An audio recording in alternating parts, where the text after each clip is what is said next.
शक करते हुए उससे पूछता है, बिंदु, तुम्हें कैसे पता कि चटर्जी तारा को लेकर दैवीय झरने के पास ही गया है? ये बात तो अभी कायर ने तुम्हें बताई ही नहीं। बिंदु कछुआ से नजरें चुराते हुए कहती है, इसमें पता चलने वाली कौन सी बात है कछुआ? जाहिर सी बात है, अब हवेली के बाद एक वही झरना तो बचा हुआ है जो सुरक्षित है, जहाँ पर वो काला साया नहीं आ सकता है। वो जगह सुरक्षित होगी भी कैसे नहीं, आखिर वहाँ पर महादेव का वास जो है। कायर को भी बिंदु की बातें कुछ अजीब लगने लग जाती है और अगले ही पल वो भी उस पर शक करते हुए उससे पूछ पड़ता है, तुम्हें दैवीय झरने के बारे में कैसे पता बिंदु? बिंदु कायर पर चिढ़ते हुए कहती है, अब तुम्हें क्या हो गया कायर, ये कैसे सवाल पूछ रहे हो मुझसे? तुमने ही तो मुझे दैवीय झरने के बारे में बताया था ना। कायर उलझन में फंसते हुए कहता है, मैंने तुम्हें दैवीय झरने के बारे में बताया था, पर कब? बिंदु कायर को गुस्से के साथ घूरते हुए कहती है, कुछ हफ्तों पहले जब तुम मुझसे मिलने आए थे। तुमने ही तो मुझे बताया था ना कि उसी झरने के नीचे यामिनी का शरीर उस काले पोशाक वाले आदमी ने छुपाया था, जिसे ढूंढने के लिए युग उस झरने में कूद गया था और वो मरते मरते बचा था। कायर अपने दिमाग पर जोर देने लग जाता है, पर उसे इस बारे में कुछ याद नहीं आता है। कायर खुद से बड़बड़ाते हुए मुंह बनाते हुए कहता है, मैंने तुम्हें ये सब बताया था, पर कब? मुझे इस बारे में कुछ याद क्यों नहीं? बिंदु कायर पर चिढ़ते हुए कहती है, क्योंकि तुम एक नंबर के भुलक्कड़ हो चुके हो कायर, इसलिए तुम्हें कुछ याद ही नहीं रहता। मुझे तो लगता है तुम्हें ये भी याद नहीं है कि तुम मुझसे प्यार करते हो। कायर अपने दिमाग पर जोर देने लग जाता है, इस बारे में याद करने की बहुत कोशिश करता है, पर उसे कुछ याद ही नहीं आता है। कायर इस बारे में कुछ याद कर पाता उससे पहले बिंदु झट से बात को पलटते हुए कहती है, अब तुम सब यहीं पर खड़े रहोगे कि यहाँ से चलोगे भी? हमें भी उस झरने के पास जाना चाहिए ताकि हम भी सुरक्षित रह सके। हमारा यहाँ पर ज्यादा देर रुकना खतरे से खाली नहीं है। अमोदिता बिंदु की बात से सहमत होते हुए कहती है, बिंदु सही कह रही है, हमें यहाँ से निकलना चाहिए इससे पहले कि और मुर्दे यहाँ पर आए। रजनी डरते हुए कहती है, क्या कहा? और मुर्दे? अमोदिता रजनी से कहती है, हाँ माँ, और मुर्दे। मुझे तो लगता है ये सब बस उस काले साए की सेना की एक छोटी सी टुकड़ी थी जो हमारे पीछे आ रही थी, और पता नहीं उसने कितनी बड़ी सेना बनाकर रखी होगी। वर्चस्विनी को भी तारा की फिक्र सताने लग जाती है, कहीं उस काले साए की बाकी की सेना मेरी बेटी तारा के पीछे न लग गई हो। जल्दी चलो यहाँ से, मुझे मेरी बेटी तारा के पास जाना है। कछुआ वर्चस्विनी की बात में हामी भरते हुए कहता है, तुम घबराओ मत वर्षु, तारा ठीक होगी, हम बस अभी निकल रहे हैं यहाँ से, चलो।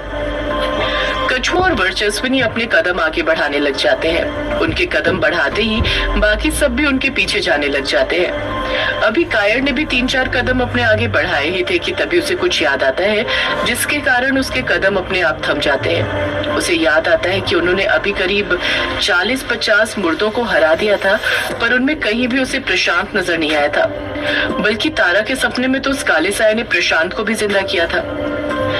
कायर मनी मन सोचने लगता है, ये प्रशांत अंकल क्यों नहीं दिखे मुझे? अगर उस काले साए ने उन्हें भी जिंदा किया है तो फिर वो कहाँ गए? यहाँ पर हमसे लड़ने के लिए क्यों नहीं आए, बल्कि बाकी सब आ गए थे? काले साए ने उनके साथ क्या किया? कायर जमीन पर धराशायी पड़े मुर्दों के चेहरे बड़े गौर से देखने लग जाता है और उनमें प्रशांत को ढूंढने लग जाता है। कायर बड़ी ही धीमी रफ्तार के साथ अपने कदम आगे बढ़ाने लग जाता है। वो हर एक मुर्दे का चेहरा देखते जा रहा था और आगे बढ़ते जा रहा था। बिंदु झट से ये बात नोटिस कर लेती है और कायर से पूछ पड़ती है, तुम कुछ ढूंढ रहे हो कायर? कायर मनी मन सोचने लग जाता है, मैं क्या करूं, बिंदु को प्रशांत अंकल के बारे में बताऊं या नहीं?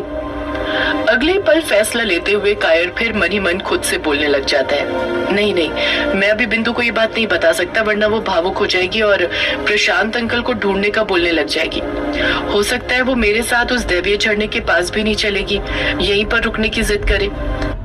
तो लूडो खेल के पैसे कमाना आज के समय में ये ट्रेंड बन चुका है, लेकिन आपको पता होगा मार्केट में बहुत सारे ऐसे ऐप आ रहे हैं जहाँ पर लूडो खेलने के लिए पैसा लगाना पड़ता है, तब हम पैसे कमा सकते। चलेगी, यहीं पर रुकने की जिद करे, मैं उसकी जान खतरे में नहीं डाल सकता।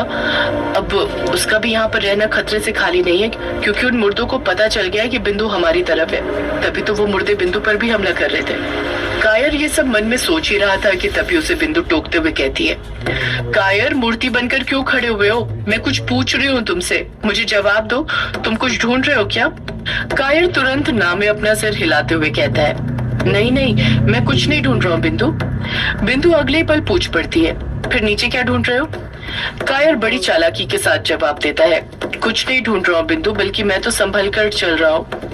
बिंदु मुंह बनाते हुए कहती है, संभल कर चल रहे हो, पर क्यों?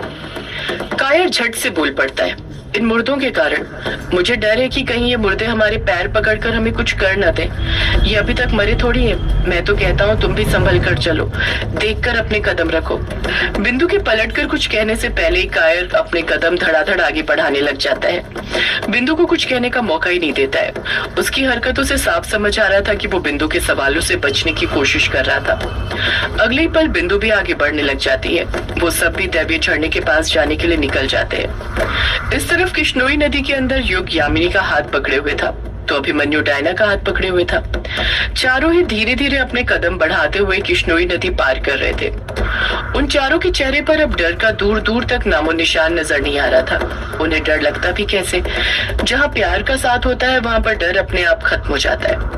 वो चारों एक दूसरे के हाथ के स्पर्श के एहसास को महसूस करते हुए अपने कदम आगे बढ़ाते जा रहे थे। उन चारों ने भले ही एक दूसरे का हाथ थामा हुआ था, पर उन्हें ऐसा लग रहा था जैसे उन्होंने अपने हाथ में सारी दुनिया थामी हो।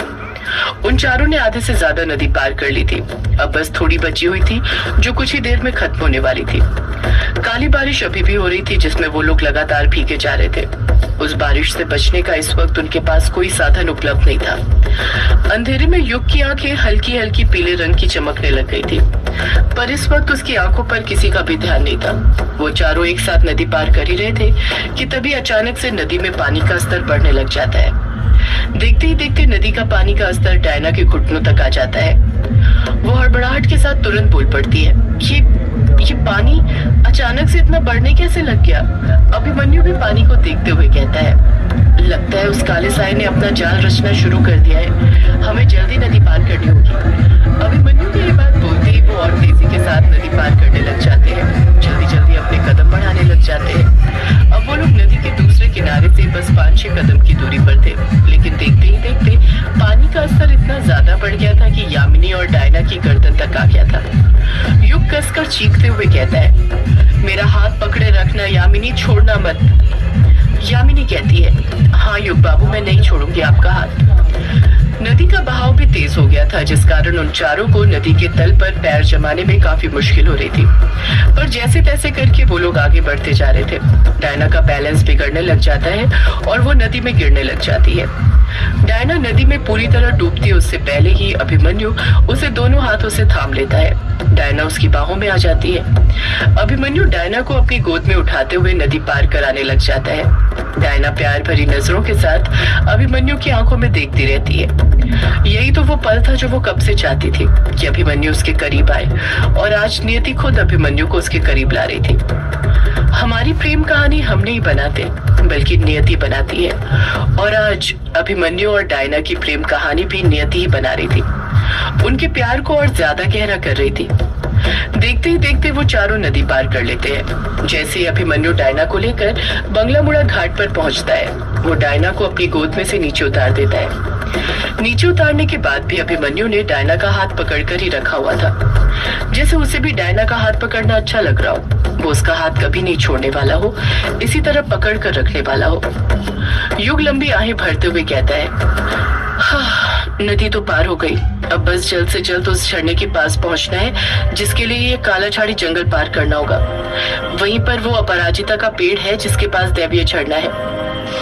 युग की ये बात कहते ही सब काला झाड़ी जंगल की तरफ देखने लग जाते हैं, जो ठीक उनके सामने ही था, उनके 20 कदम की दूरी पर। सब लोग उस तरफ देख ही रहे थे कि तभी काला झाड़ी जंगल की झाड़ियों में एक हिस्से में हलचल होने लग जाती है। यामिनी उस तरफ सबका ध्यान आकर्षित करते हुए कहती है, वो वहाँ पर देखो जरा, ऐसा लग रहा है जैसे वहाँ पर कुछ है।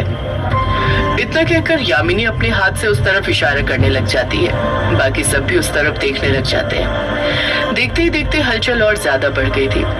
उस तरफ देखने से ये बात तो साफ पता चल रही थी कि झाड़ियां कोई हवा के झोंके से नहीं हिल रही थी, क्योंकि सिर्फ बीच की झाड़ियों के हिस्से में ही हलचल हो रही थी, बाकी की झाड़ियां स्थिर खड़ी हुई थी।